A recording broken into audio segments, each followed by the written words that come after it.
भक्तों बोलिए ओम नमः शिवाय, हर हर महादेव। शिव महापुराण की दूसरी संहिता रुद्र संहिता का दूसरा खंड और 12वें अध्याय से आगे हम आज पढ़ने जा रहे हैं। ओम नमः शिवाय। ब्रह्मा जी कहते हैं, नारद, प्रजापति दक्ष अपने आश्रम पर जाकर मेरी आज्ञा पा हर्ष भरे मन से नाना प्रकार की मानसिक सृष्टि करने लगे।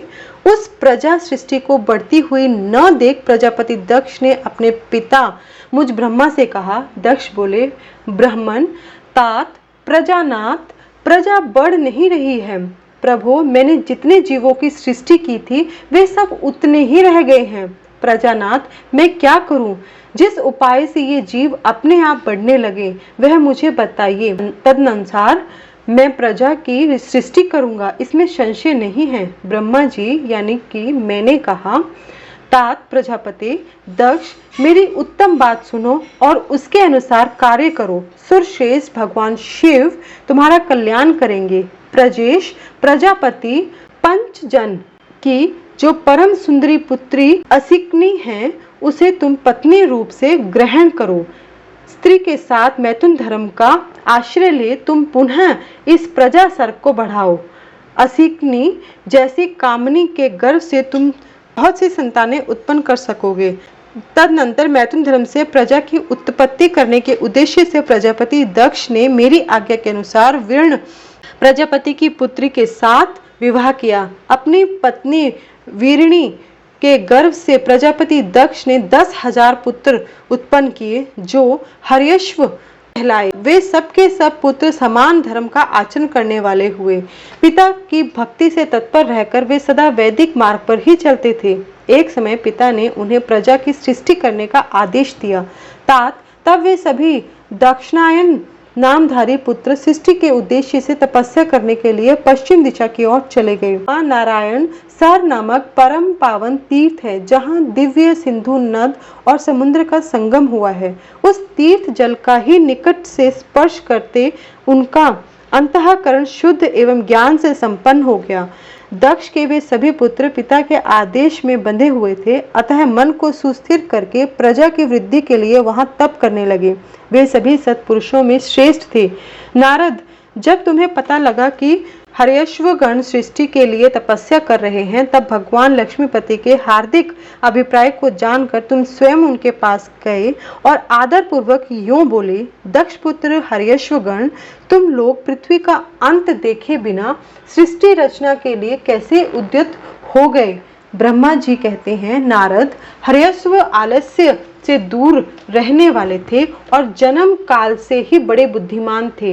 वे सब के सब तुम्हारा उपयुक्त कथन सुनकर स्वयं उस पर विचार करने लगे। उन्होंने ये विचार किया कि जो उत्तम शास्त्र रूपी पिता के निवृत्ति परक आदेश को नहीं समझता, वह केवल रज आदि गुणों पर विश्वास करने वाला पुरुष सृष्टि निर्माण का कार्य कैसे आरंभ कर सकता है। ऐसा निश्चय करके वे उत्तम बुद्धि और एक चित्त वाले दक्ष कुमार नारद को प्रणाम और उनकी परिक्रमा करके ऐसे पथ पर चले गए वहां जहां जाकर कोई वापस नहीं लौटता है। नारद, तुम भगवान शंकर के मन हो और मुने तुम समस्त लोगों में अकेले विचरा करते हो।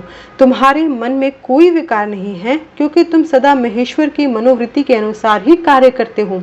जब बहुत समय बीत गया तब मेरे पुत्र प्रजापति दक्ष को यह पता लगा कि मेरे सभी पुत्र नारद की शिक्षा पाकर नष्ट हो गए, अर्थात मेरे हाथ से निकल गए। इससे उन्हें बड़ा दुख हुआ। वे बार बार कहने लगे, उत्तम संतानों का पिता होना शोक का ही स्थान है, अर्थात क्योंकि श्रेष्ठ पुत्रों के बिछुड़ जाने से पिता को बड़ा कष्ट होता है। शिव की माया से मोहित होने से दक्ष को पुत्र वियोग के कारण बहुत शोक होने लगा। तब मैंने आकर अपने बेटे दक्ष को बड़े प्रेम से समझाया और सांत्वना दी। दैव का विधान प्रबल है इत्यादि बातें बताकर उसके मन को शांत किया। मेरे सांत्वना देने पर दक्ष पुनः 5 जन कन्या असिकनी के गर्भ से शबलाश्व नाम के एक सहस्त्र पुत्र उत्पन्न किए। पिता का आदेश पाकर वे पुत्र भी प्रजा सृष्टि के लिए दृढ़ता पूर्वक प्रतिज्ञा पालन के नियम से उसी स्थान पर गए जहां उनके सिद्धि को प्राप्त हुए बड़े भाई गए थे। नारायण सरोवर के जल का स्पर्श होने मात्र से उनके सारे पाप नष्ट हो गए, अंतःकरण में शुद्धता आ गई और वे उत्तम व्रत के पालक शबलाश्व ब्रह्म अर्थात प्रणव का जप करते हुए वहां बड़ी भारी तपस्या करने लगे। उन्हें प्रजा सृष्टि के लिए उद्यत जान तुम पुनः पहले की ही भांति ईश्वरीय गति का स्मरण करते हुए उनके पास गए और वही बात कहने लगे जो उनके भाइयों से पहले कह चुके थे। मुने, तुम्हारा दर्शन अमोघ है, इसलिए तुमने उनको भी भाइयों का ही मार्ग दिखाया, अतः वे भाइयों के ही पथ पर उधर गति को प्राप्त हुए। उसी समय प्रजापति दक्ष को बहुत से उत्पात दिखाई दिए। इससे मेरे पुत्र दक्ष को बड़ा विस्मय हुआ और वे मन ही मन दुखी हुए।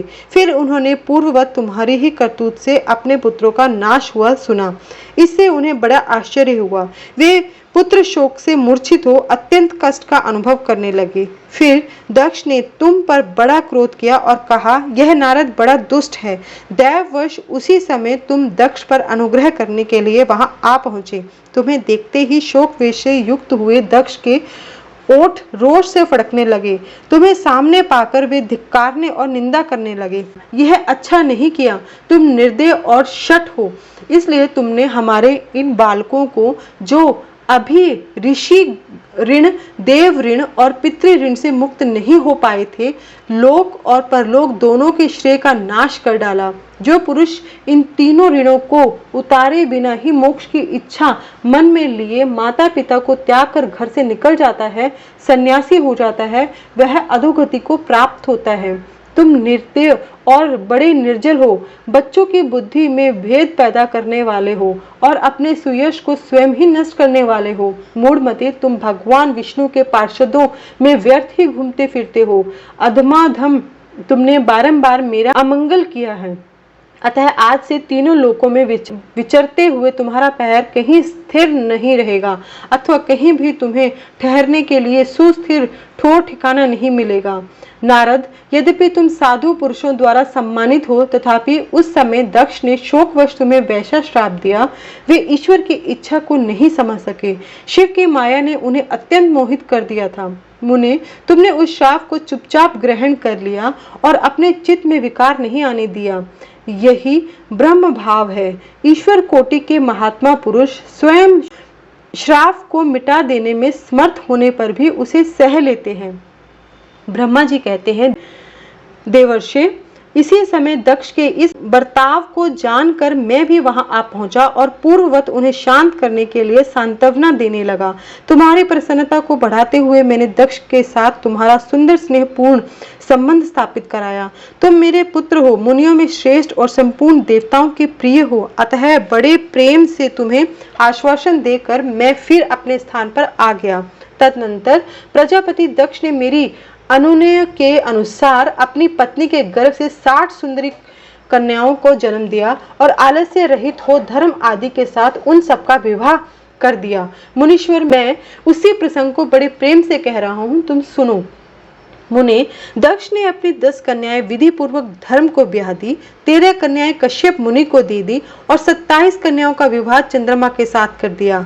भूत अर्थात बहुपुत्र अंगीरा तथा कृशाश्व को उन्होंने 2-2 कन्याएं दी और शेष 4 कन्याओं का विवाह अरिष्ट नेमि के साथ कर दिया। इन सब की संतान परंपराओं से तीनों लोग भरे पड़े हैं, अतः विस्तार भय से उनका वर्णन नहीं किया जाता। कुछ लोग शिवा या सती को दक्ष की ज्येष्ठ पुत्री बताते हैं, दूसरे लोग उन्हें मंजली पुत्री कहते हैं तथा कुछ अन्य लोग सबसे छोटी पुत्री मानते हैं। कल्प भेद से ये तीनों मत ठीक हैं। पुत्र और पुत्रियों की उत्पत्ति के पश्चात पत्नी सहित प्रजापति दक्ष ने बड़े प्रेम से मन ही मन जगदम्बिका का ध्यान किया, साथ ही गदगद वाणी से प्रेम पूर्वक उनकी स्तुति भी की। बारंबार अंजलि बांधकर नमस्कार करके वे विनीत भाव से देवी को मस्तक झुकाते थे। इससे देवी शिवा संतुष्ट हुई और उन्होंने अपने प्रण की पूर्ति के लिए मन ही मन यह विचार किया कि अब मैं वीरणी के गर्भ से अवतार लूं। ऐसा विचार कर वे जगदम्बिका दक्ष के हृदय में निवास करने लगी। मुनि श्रेष्ठ उस समय दक्ष की बड़ी शोभा होने लगी। फिर उत्तम मुहूर्त देखकर दक्ष ने अपनी पत्नी में प्रसन्नता पूर्वक गर्भाधान किया। तब दयालु शिवा दक्ष पत्नी के चित्त में निवास करने लगे। उनमें गर्भ धारण के सभी चिन्ह प्रकट हो गए। तात उस अवस्था में वीरणी की शोभा बढ़ गई और उसके चित्त में अधिक हर्ष छा गया। भगवती शिवा के निवास के प्रभाव से वीरणी मंगल रूपिणी हो गई। दक्ष ने अपने कुल संप्रदाय, वेद ज्ञान और हार्दिक उत्साह के अनुसार प्रसन्नता पूर्वक पुंसवन आदि संस्कार संबंधी श्रेष्ठ क्रियाएं संपन्न की। उन कर्मों के अनुष्ठान के समय महान उत्सव हुआ। प्रजापति ने ब्राह्मणों को उनकी इच्छा के अनुसार धन दिया। उस अवसर पर वीरणी के गर्भ में देवी का निवास हुआ जानकर श्री विष्णु आदि सब देवताओं को बड़ी प्रसन्नता हुई। उन सब ने वहां आकर जगदम्बा का स्तवन किया और समस्त लोगों का उपकार करने वाली देवी शिवा को बारंबार प्रणाम किया। वे सब देवता प्रसन्नचित्त हो दक्ष प्रजापति तथा वीरणी को भूरी भूरी प्रशंसा करके अपने अपने स्थान को लौट गए। नारद जब 9 महीने बीत गए तब लौकिक गति का निर्वाह कराकर 10वें महीने के पूर्ण होने पर चंद्रमा आदि ग्रहों तथा ताराओं की अनुकूलता से युक्त सुखद मुहूर्त में देवी शिवा शीघ्र ही अपनी माता के सामने प्रकट हुई। उनके अवतार लेते ही प्रजापति दक्ष बड़े प्रसन्न हुए और उन्हें महान तेज से दीप्यमान देख उनके मन में यह विश्वास हो गया कि साक्षात वे शिवा देवी ही मेरी पुत्री के रूप में प्रकट हुई हैं। उस समय आकाश से फूलों की वर्षा होने लगी और मेघ जल बरसाने लगे। मुनीश्वर सती के जन्म लेते ही संपूर्ण दिशाओं में तत्काल शांति छा गई। देवता आकाश खड़े हो मांगलिक बाजे बजाने लगे। अग्निशालाओं की बुझी हुई अग्नियां सहसा प्रज्वलित हो उठी और सब कुछ परम मंगलमय हो गया। वीरणी के गर्भ से साक्षात जगदम्बा को प्रकट हुई देख दक्ष ने दोनों हाथ जोड़कर नमस्कार किया और बड़े भक्ति भाव से उनकी बड़ी स्तुति की। बुद्धिमान दक्ष की स्तुति करने पर जगन माता शिवा उस समय दक्ष से इस प्रकार बोली जिससे माता वीरणी न सुन सके। देवी बोली, प्रजापति तुमने पहले पुत्री रूप में मुझे प्राप्त करने के लिए मेरी आराधना की थी। तुम्हारा वह मनोरथ आज सिद्ध हो गया। अब तुम उस तपस्या के फल को ग्रहण करो। उस समय दक्ष से ऐसा कहकर देवी ने अपनी माया से शिशु रूप धारण कर लिया और शैशव भाव प्रकट करती हुई वे वहां रोने लगी। उस बालिका का रोदन सुनकर सभी स्त्रियां और दासियां बड़े वेग से प्रसन्नता पूर्वक वहां आ पहुंची। असिकनी की पुत्री का अलौकिक रूप देखकर उन सभी स्त्रियों को बड़ा हर्ष हुआ। नगर के सब लोग उस समय जय जयकार करने लगे। गीत और वाद्यों के साथ बड़ा भारी उत्सव होने लगा।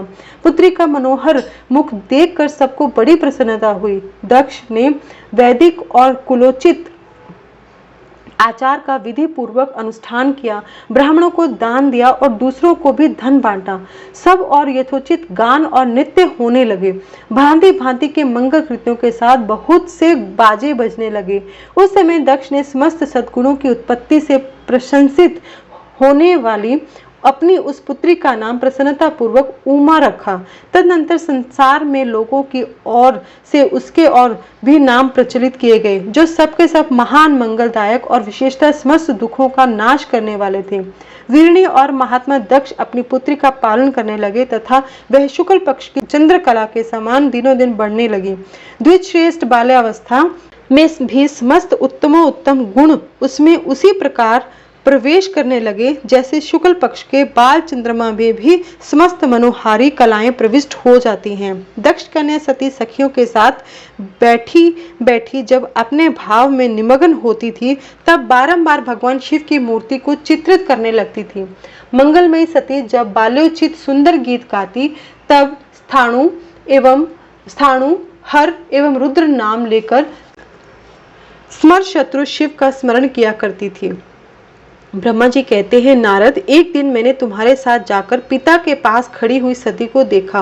वह तीनों लोकों की सारभूता सुंदरी थी। उसके पिता ने मुझे नमस्कार करके तुम्हारा भी सत्कार किया।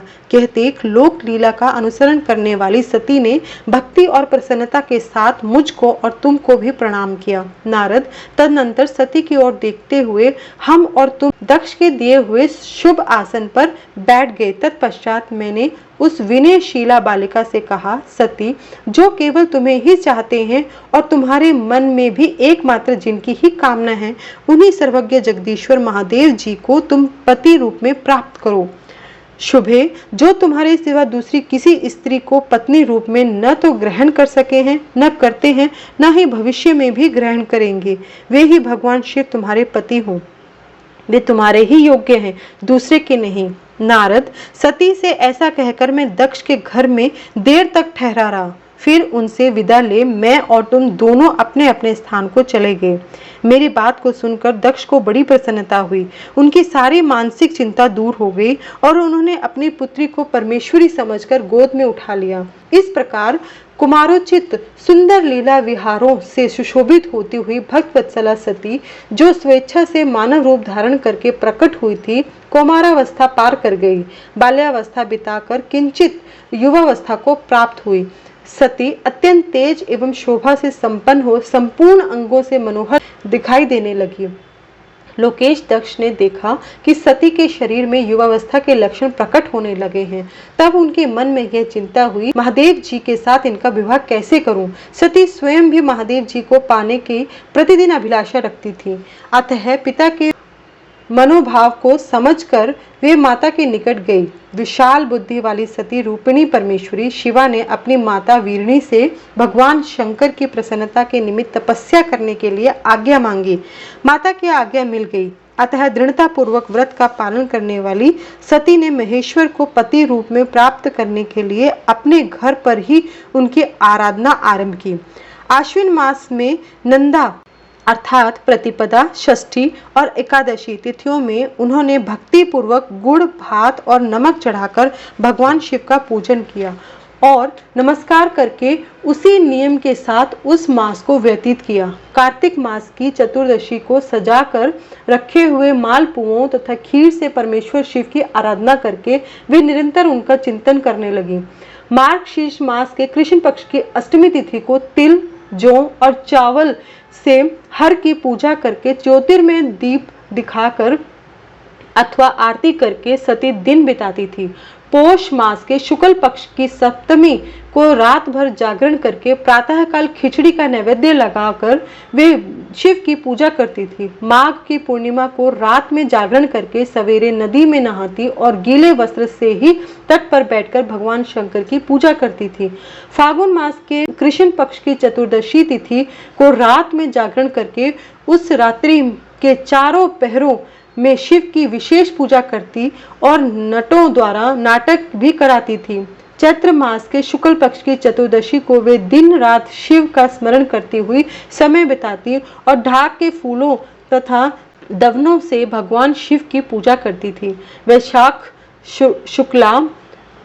शुक्ला तृतीया को सती तिल का आहार करके रहती और नए जौ के भात से रुद्रदेव की पूजा करके उस महीने को बिताती थी। ज्येष्ठ की पूर्णिमा को रात में सुंदर वस्त्रों तथा भटकटैया के फूलों से शंकर जी का पूजा करके वे निराहार रहकर ही वह मास व्यतीत करती थी। आषाढ़ के शुक्ल पक्ष की चतुर्दशी को काले वस्त्र और भटकटैया के फूलों से वे रुद्रदेव का पूजन करती थी। श्रावण मास के शुक्ल पक्ष की अष्टमी एवं चतुर्दशी को वे यज्ञोपवीतों वस्त्रों कुश की पवित्री से शिव की पूजा किया करती थी। भाद्रपद मास के कृष्ण पक्ष की त्रयोदशी तिथि को नाना प्रकार के फूलों और फलों से शिव पूजन करके सती चतुर्दशी तिथि को केवल जल का आहार किया करती। भांति भांति के फलों, फूलों और उस समय उत्पन्न होने वाले अन्नों द्वारा वे शिव की पूजा करती और महीने भर अत्यंत नियमित आहार करके केवल जप में लगी रहती थी। सभी महीनों में सारे दिन सती शिव की आराधना में संलग्न रहती थी। अपनी इच्छा से मानव रूप धारण करने वाली वे देवी दृढ़ता पूर्वक उत्तम व्रत का पालन करती थी। इस प्रकार नंदा व्रत को पूर्ण रूप से समाप्त करके भगवान शिव से अनन्य भाव रखने वाली सती एकाग्रचित हो बड़े प्रेम से भगवान शिव का ध्यान करने लगी तथा उस ध्यान में ही निश्चल भाव से स्थित हो गई। मुने इसी समय सब देवता और ऋषि भगवान विष्णु और मुझ को आगे करके सती की तपस्या देखने के लिए गए। वहां आकर देवताओं ने देखा सती मूर्तिमती दूसरी सिद्धि के समान जान पड़ती हैं। वे भगवान शिव के ध्यान में निमग्न हो इस समय सिद्धावस्था को पहुंच गई थी।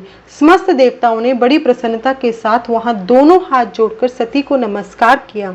मुनियों ने भी मस्तक झुकाए तथा श्री हरि आदि के मन में प्रीति उमड़ाई। श्री विष्णु आदि सब देवता और मुनि आश्चर्यचकित हो सती देवी की तपस्या की भूरी भूरी प्रशंसा करने लगे। फिर देवी को प्रणाम करके वे देवता और मुनि तुरंत ही गिरि श्रेष्ठ कैलाश को गए, जो भगवान शिव को बहुत प्रिय है। सावित्री के साथ मैं और लक्ष्मी के साथ भगवान वासुदेव भी प्रसन्नता पूर्वक महादेव जी के निकट गए। वहां जाकर भगवान शिव को देखते ही बड़े वेग से प्रणाम करके सब देवताओं ने दोनों हाथ जोड़कर विनीत भाव से नाना प्रकार के स्तोत्रों द्वारा उनकी स्तुति करके अंत में कहा, प्रभु आप कि सत्व, रज और तम नामक जो 3 शक्तियां हैं, उनके राग आदि वेग असह्य हैं। वेद त्रयी अथवा लोक त्रयी आपका स्वरूप है। आप शरणागतों के पालक हैं और आपकी शक्ति बहुत बड़ी है, उसकी कोई सीमा नहीं है। आपको नमस्कार है। दुर्गापते जिनकी इंद्रियां दुष्ट हैं, वश में नहीं हो पाती, उनके लिए आपकी प्राप्ति का कोई मार्ग सुलभ नहीं है। आप सदा भक्तों के उद्धार में तत्पर रहते हैं। आपका तेज छिपा हुआ है। आपको नमस्कार है। आपकी महिमा का पार पाना अत्यंत कठिन है। हम महाप्रभु को मस्तक झुकाते हैं। ब्रह्मा जी कहते हैं, नारद इस प्रकार महादेव जी की स्तुति करके विष्णु आदि सब देवता उत्तम भक्ति से मस्तक झुकाए चुपचाप खड़े हो गए। ब्रह्मा जी कहते हैं, विष्णु आदि देवताओं द्वारा की हुई उस स्तुति को सुनकर सबकी उत्पत्ति के हेतुभूत भगवान शंकर बड़े प्रसन्न हुए और जोर जोर से हंसने लगे। मुझ ब्रह्मा और विष्णु को अपनी पत्नी के साथ आया हुआ देख महादेव जी ने हम लोगों से यथोचित वार्तालाप किया और हमारे आगमन का कारण पूछा। रुद्र बोले, हे हरे, हे विधे तथा हे देवताओं और महर्षियों, आज निर्भय होकर यहाँ अपने आने का ठीक ठीक कारण बताओ। तुम लोग किस लिए यहाँ आए हो और कौन सा कार्य आ पड़ा है, वह सब मैं सुनना चाहता हूँ, क्योंकि तुम्हारे द्वारा की गई स्तुति से मेरा मन बहुत प्रसन्न हुआ है। मुने महादेव जी की इस प्रकार पूछने पर भगवान विष्णु की आज्ञा से मैंने वार्तालाप आरंभ किया।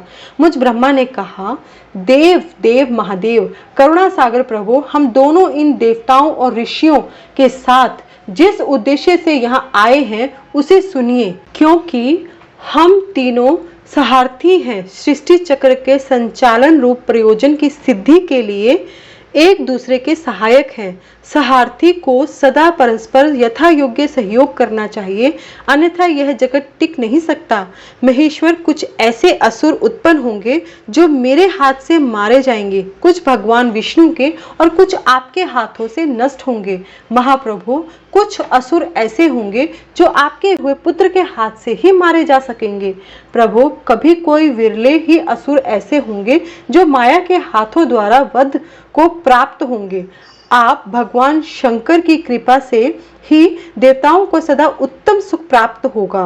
घोर असुरों का विनाश करके आप जगत को सदा स्वास्थ्य एवं अभय प्रदान करेंगे, अथवा यह भी संभव है कि आपके हाथ से कोई भी असुर न मारा जाए, क्योंकि आप सदा योग युक्त रहते हुए राग द्वेष से रहित हैं तथा एकमात्र दया के करने में लगे रहते हैं। ईश, यदि वे असुर भी आराधित हों, आपकी दया से अनुग्रहित होते रहें, तो सृष्टि और पालन का कार्य कैसे चल सकता है। अतः वृषभ ध्वज आपको प्रतिदिन सृष्टि आदि के उपयुक्त कार्य करने के लिए उद्यत रहना चाहिए। यदि सृष्टि, पालन और संहार रूप कर्म न करने हो, तब तो हमने माया से जो भिन्न भिन्न शरीर धारण किए हैं, उनकी कोई उपयोगिता अथवा औचित्य ही नहीं है। वास्तव में हम तीनों एक ही हैं, कार्य के भेद से भिन्न भिन्न देह धारण करके स्थित हैं। यदि कार्य भेद न सिद्ध हो, तब तो हमारे रूप भेद का कोई प्रयोजन नहीं है। देव एक ही परमात्मा महेश्वर तीन स्वरूपों में अभिव्यक्त हुए हैं। इस रूप भेद में उनकी अपनी माया ही कारण है। वास्तव में प्रभु स्वतंत्र हैं, वे लीला के उद्देश्य से ही ये सृष्टि आदि कार्य करते हैं। भगवान श्री हरि उनके बाएं अंग से प्रकट हुए हैं, मैं ब्रह्मा उनके दाएं अंग से प्रकट हुआ हूँ, और आप रुद्र उन सदाशिव के हृदय से आविर्भूत हुए हैं। अतः आप ही शिव के पूर्ण रूप हैं। प्रभु इस प्रकार अभिन्न रूप होते हुए भी हम तीन रूपों में प्रकट हैं। सनातन देव हम तीनों उन्हीं भगवान सदाशिव और शिवा के पुत्र हैं। इस यथार्थ तत्व का आप हृदय से अनुभव करिए। प्रभु, मैं और विष्णु आपके आदेश से प्रसन्नता पूर्वक लोक की सृष्टि और पालन के कार्य कर रहे हैं तथा कार्य कारणवश सपत्नीक भी हो गए हैं। अतः आप भी विश्व हित के लिए तथा देवताओं को सुख पहुंचाने के लिए एक परम सुंदरी रमणी को अपने पत्नी बनाने के लिए ग्रहण करें। महेश्वर, एक और बात है, उसे सुनिए। मुझे पहले के वृतांत का स्मरण हो आया है। पूर्व काल में आपने ही शिव रूप से जो बात हमारे सामने कही थी, वही इस समय सुना रहा हूँ। आपने कहा था, मेरा ऐसा ही उत्तम रूप तुम्हारे अंग विशेष ललाट से प्रकट होगा, जिसकी लोक में रुद्र नाम से प्रसिद्धि होगी। तुम ब्रह्मा सृष्टिकर्ता हो गए, श्री हरि जगत का पालन करने वाले हुए, और मैं सगुण रुद्र रूप होकर संहार करने वाला होऊंगा। एक स्त्री के साथ विवाह करके लोक के उत्तम कार्य की सिद्धि करूंगा। अपनी कही हुई इस बात को याद करके आप अपनी ही पूर्व प्रतिज्ञा को पूर्ण कीजिए। स्वामी, आपका यह आदेश है कि मैं सृष्टि करूं, श्री हरि पालन करें और आप स्वयं संहार के हेतु बनकर प्रकट हो। सो आप साक्षात शिव की संहारकर्ता के रूप में प्रकट हुए हैं। आपके बिना हम दोनों अपना अपना कार्य करने में समर्थ नहीं हैं। अतः आप एक ऐसी कामिनी को स्वीकार करें जो लोक हित के कार्य में तत्पर रहे। शंभो, जैसे लक्ष्मी भगवान विष्णु की और सावित्री मेरी सहधर्मिणी है, उसी प्रकार आप इस समय अपनी जीवन सहचरणी प्राण बल्लभा को ग्रहण करें। मेरी यह बात सुनकर लोकेश्वर महादेव जी के मुख में मुस्कुराहट दौड़ आई। वे श्री हरि के सामने मुझसे इस प्रकार बोले। ईश्वर ने कहा, ब्राह्मण, हरे, तुम दोनों मुझे सदा ही अत्यंत प्रिय हो। तुम दोनों को देखकर मुझे बड़ा आनंद मिलता है। तुम लोग समस्त देवताओं में श्रेष्ठ तथा त्रिलोकी के स्वामी हो। लोक हित के कार्य में मन लगाए रहने वाले तुम दोनों का वचन मेरी दृष्टि में अत्यंत गौरवपूर्ण है, किंतु सुरश्रेष्ठ गण, मेरे लिए विवाह करना उचित नहीं होगा, क्योंकि मैं तपस्या में संलग्न रहता हूँ और हमेशा तपस्या में लगन रहकर सदा संसार से विरक्त ही रहता हूँ, और योगी के रूप में मेरी प्रसिद्धि है, जो निवृत्ति के सुंदर मार्ग पर स्थित है। अपने आत्मा में ही रमण करता आनंद मनाता हूँ और निरंजन अर्थात माया से निर्लिप्त है, जिसका शरीर अवधूत है, जो ज्ञानी, आत्मदर्शी और कामना से शून्य है, जिसके मन में कोई विकार नहीं है, जो भोगों से दूर रहता है तथा जो सदा अपवित्र और अमंगल वेशधारी है, उसे संसार में कामनी से क्या प्रयोजन है, यह इस समय मुझे बताओ तो सही। मुझे तो सदा केवल योग में लगे रहने पर ही आनंद आता है। ज्ञानहीन पुरुष ही योग को छोड़कर भोग को अधिक महत्व देता है। संसार में विवाह करना पराये बंधन में बंधना है, इसे बहुत बड़ा बंधन समझना चाहिए। इसलिए मैं सत्य सत्य कहता हूँ, विवाह के लिए मेरे मन में थोड़ी सी भी अभिरुचि नहीं है। आत्मा ही अपना उत्तम अर्थ या स्वार्थ है, उसका भली भांति चिंतन करने के कारण मेरी लौकिक स्वार्थ में प्रवृत्ति नहीं होती। तथापि जगत के हित के लिए तुमने जो कुछ कहा, मैं उसे करूंगा। तुम्हारे वचन को गरिष्ठ मानकर अथवा अपनी कही हुई बात को पूर्ण करने के लिए मैं अवश्य विवाह करूंगा, क्योंकि मैं सदा भक्तों के वश में रहता हूँ।